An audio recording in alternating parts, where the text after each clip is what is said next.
Apple Watch and other places. Now WhatsApp users can also use the AI bot on the app without any complicated steps.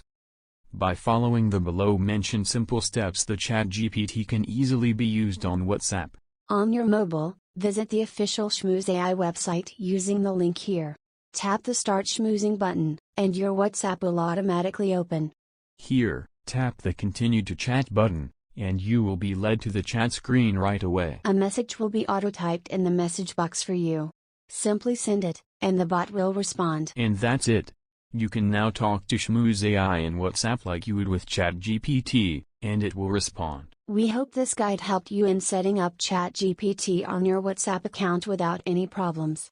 As mentioned above, you have 20 free messages, so make them count. Once done there, hop onto your PC and have fun with the bot with these best ChatGPT prompts. Or we suggest learning how to access ChatGPT 4 for free.